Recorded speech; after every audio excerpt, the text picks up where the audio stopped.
Let's talk Tesla Roadster.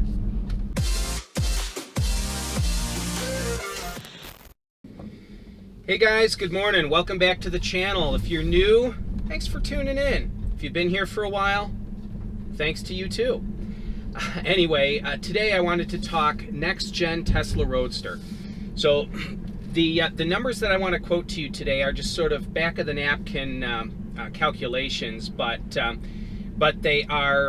they're definitely they're numbers that are important to consider. Some of the numbers I'm going to quote are what Tesla has given to us, but they've given us precious little, and I think a lot of that has to do with just the fact that they really aren't 100% sure exactly what they can expect from their own car.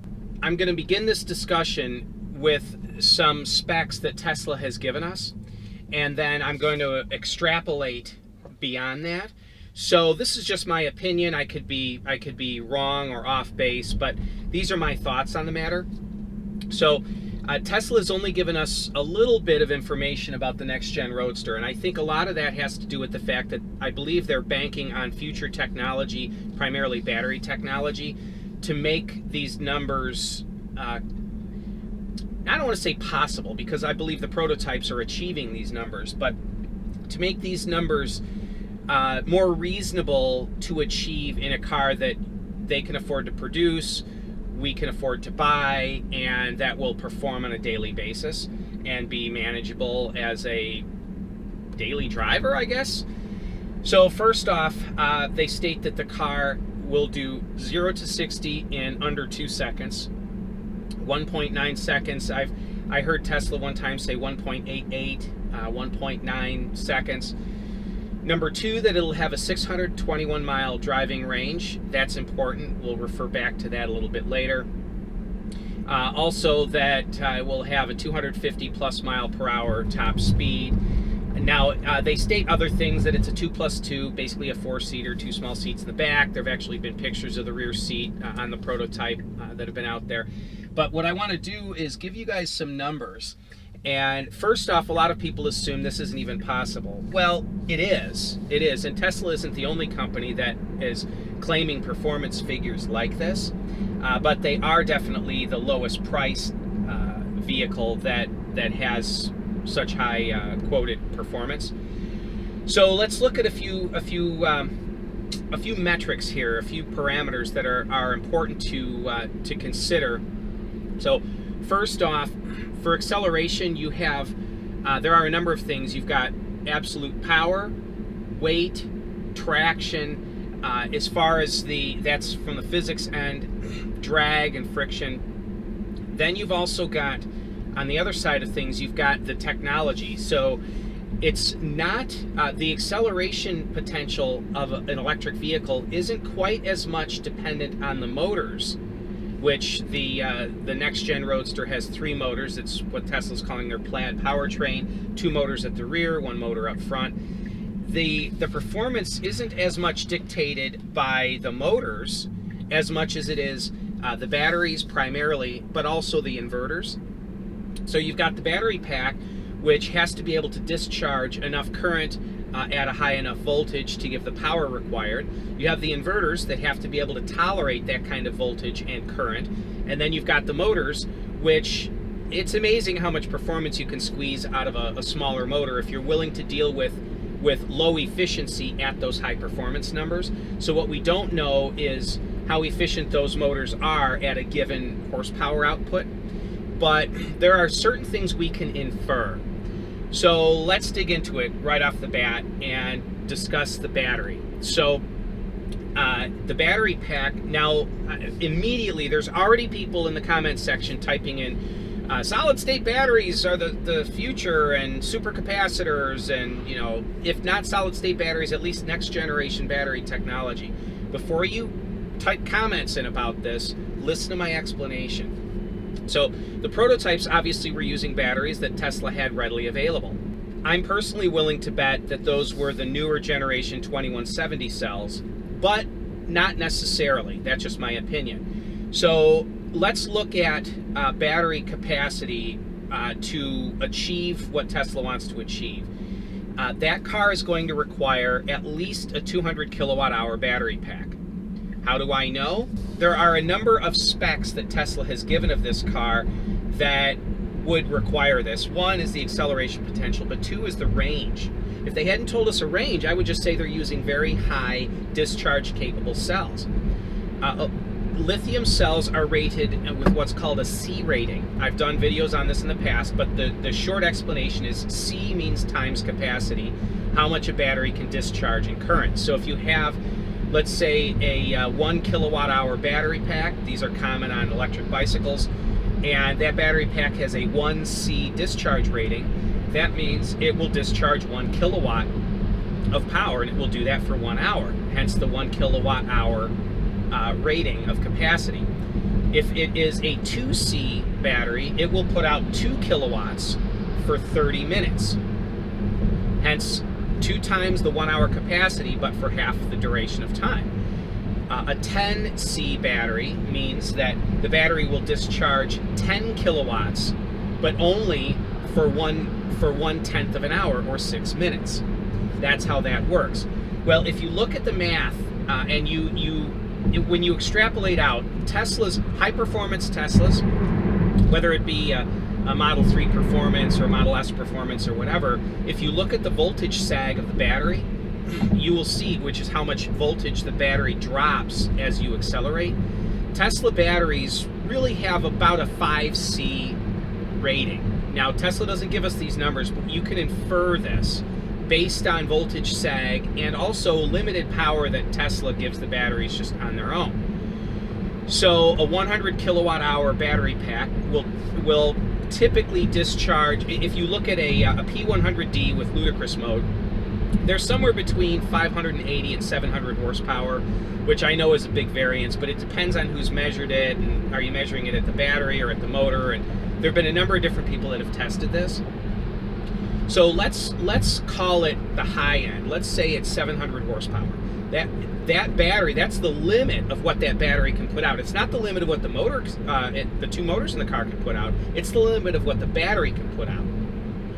So that battery can discharge, basically, we'll call it a peak of 700 horsepower. So if you try to pull any more power than that off the battery, the voltage will sag even further. Power is voltage times amperage. So if you lose voltage, you have to pull more amperage, which means you lose more voltage, which means you have to pull more amperage, and it becomes a vicious cycle.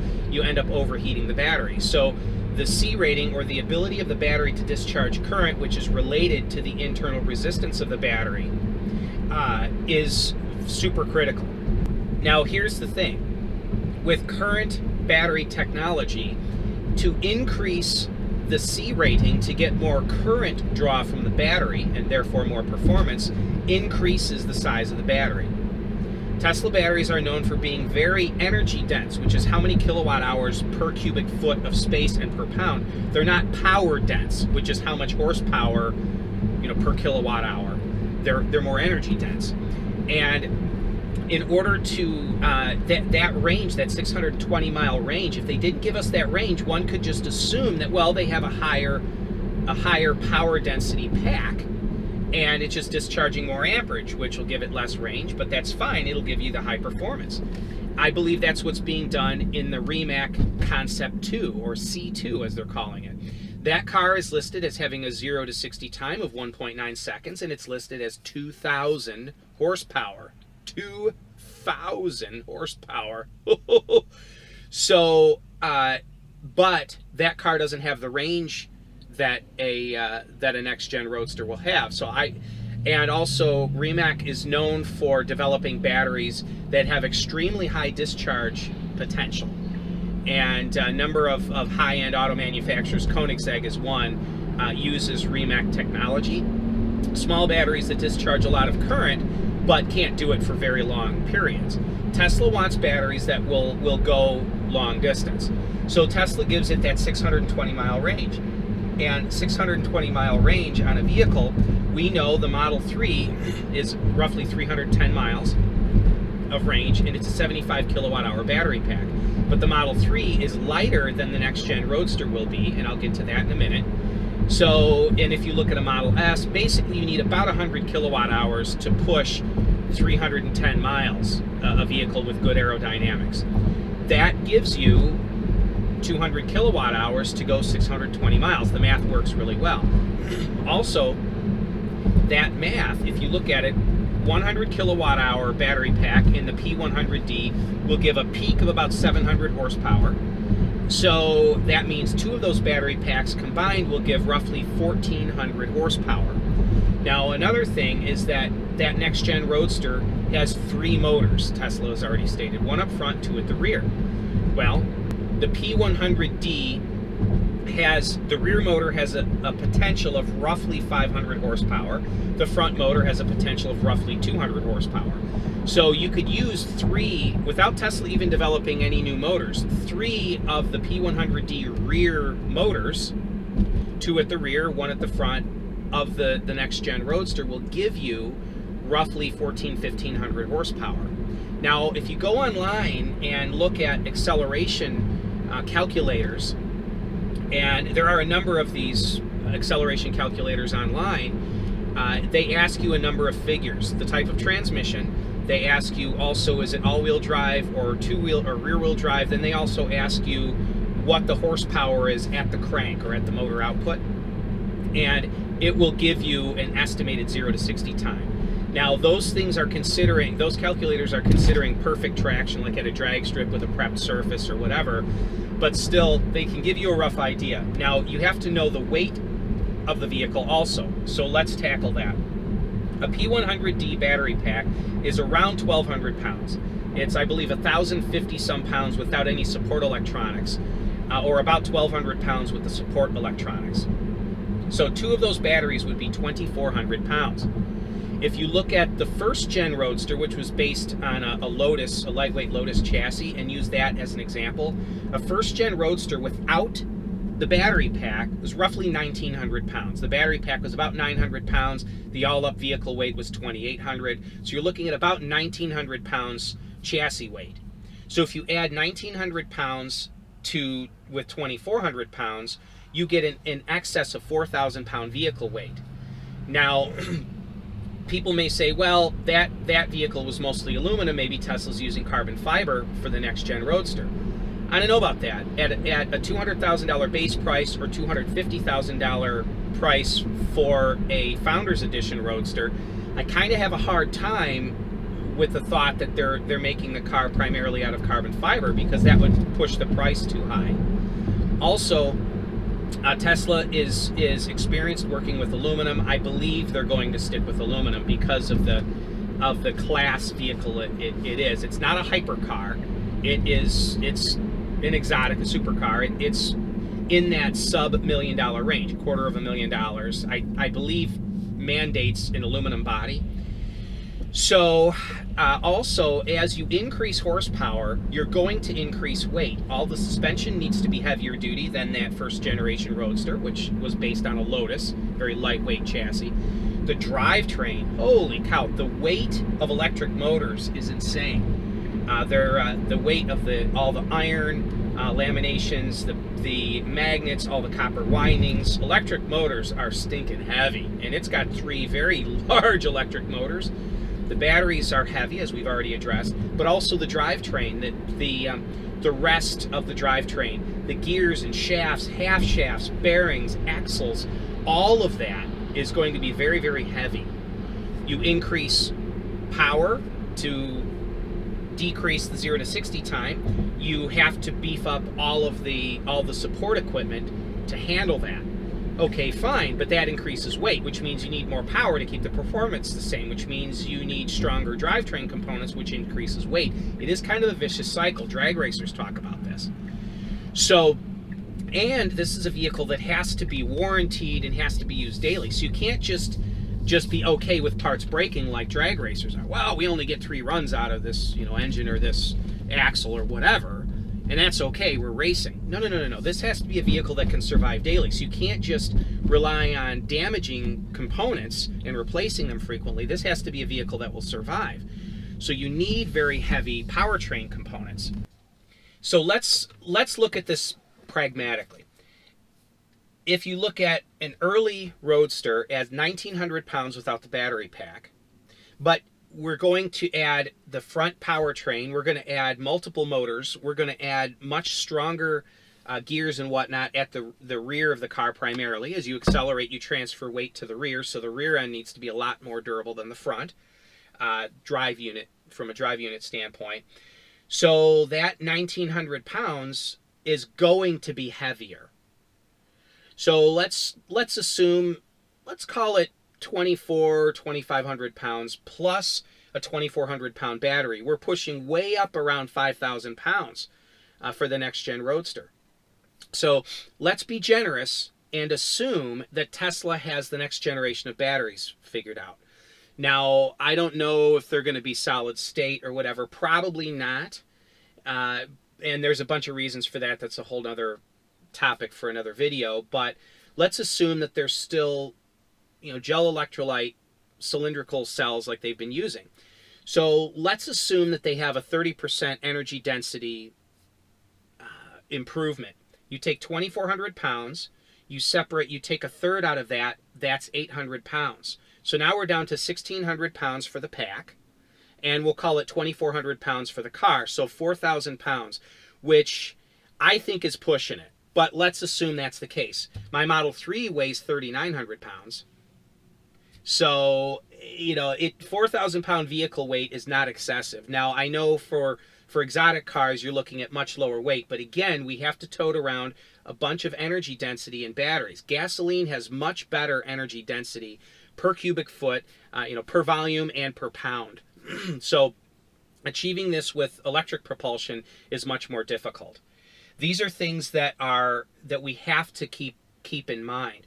And if you go back to those acceleration calculators that I mentioned previously, and you punch in the numbers, you give it a 4,000 pound vehicle weight, and that you're looking for a sub 2 second, 1.9 second 0 to 60 time, assuming the traction is ideal, and you get somewhere between 1,200 and 1,700 horsepower, depending on the calculator you look at.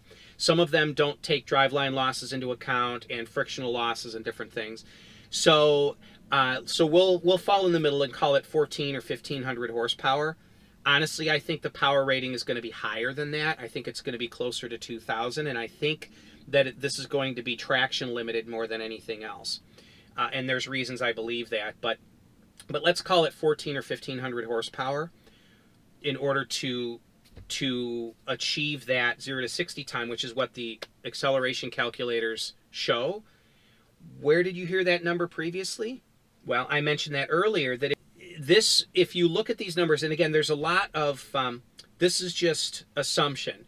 I'm not Jason from Engineering Explained giving all the math for this. This is just simple stuff. You can research these numbers online, and this is just basically my opinion and understanding what I know.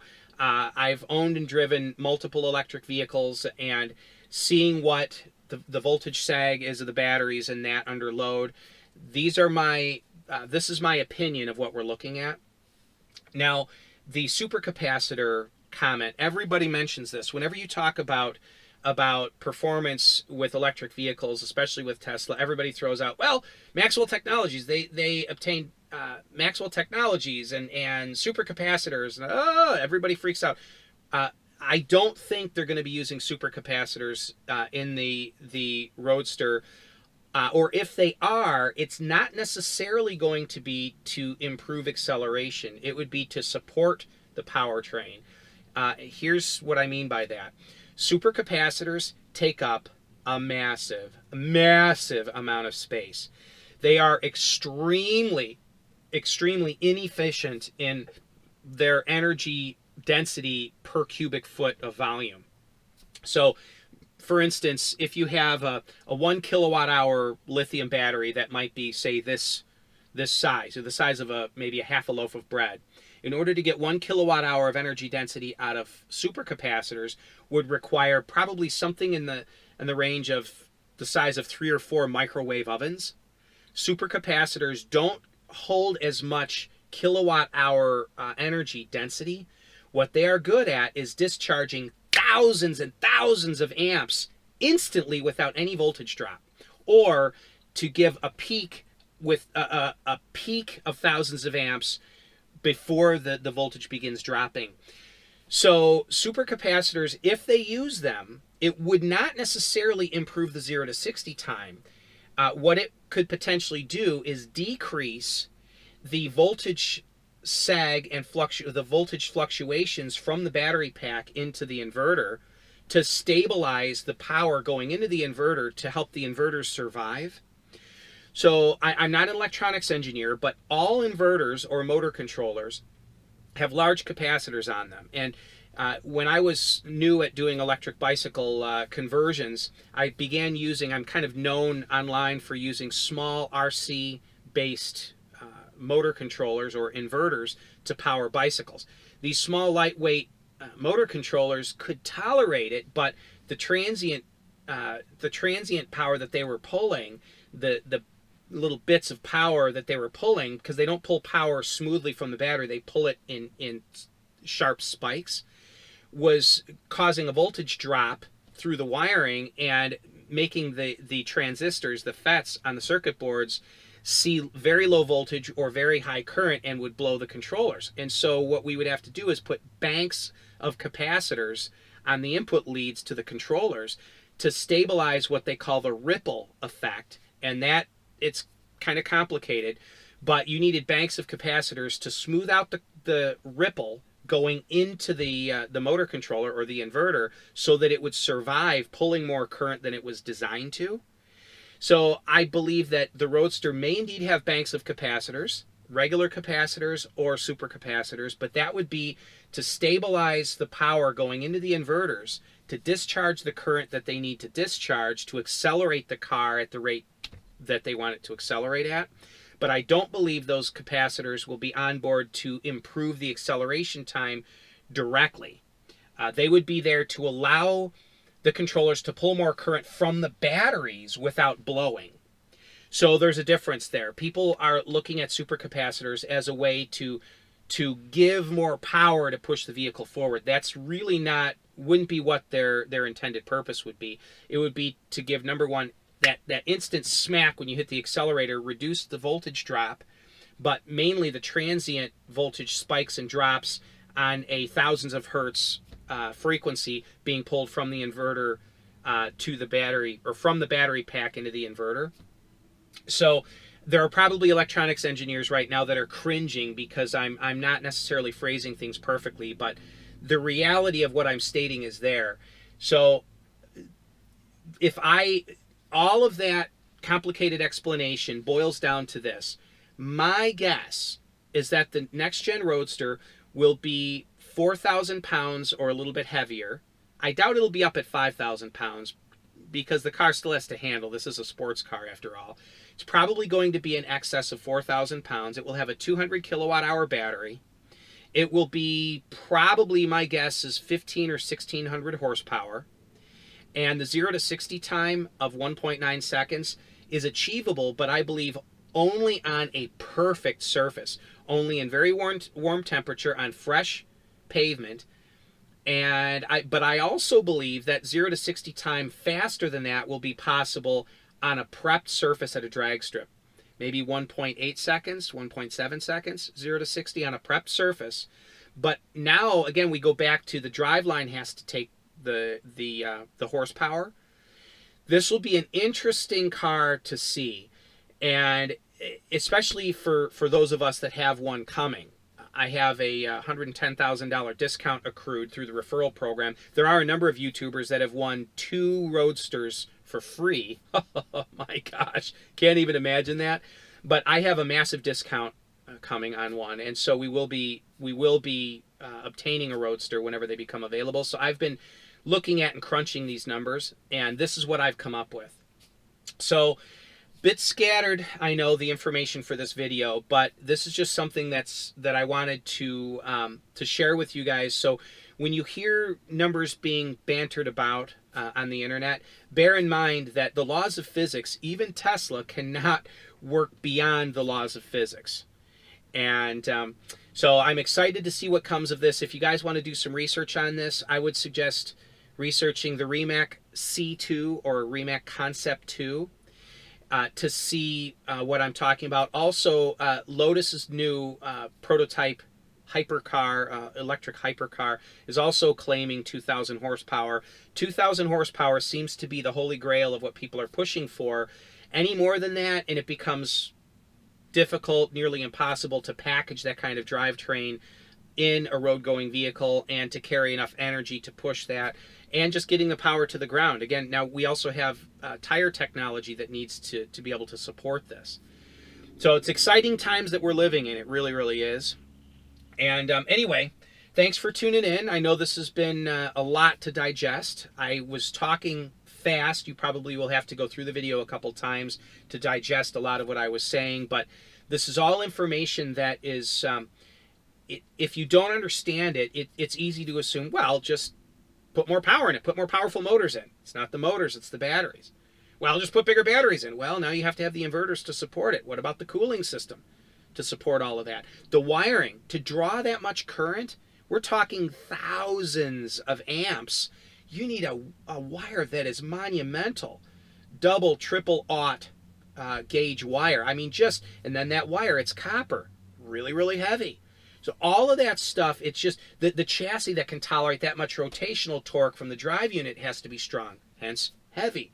All of these things just, they start to mound up. When you actually, from an engineering standpoint, start looking at it, you begin to realize how difficult a task Tesla has set before themselves to achieve with the claimed numbers for the next gen Roadster. And they're not just claimed numbers, the prototypes are achieving these numbers.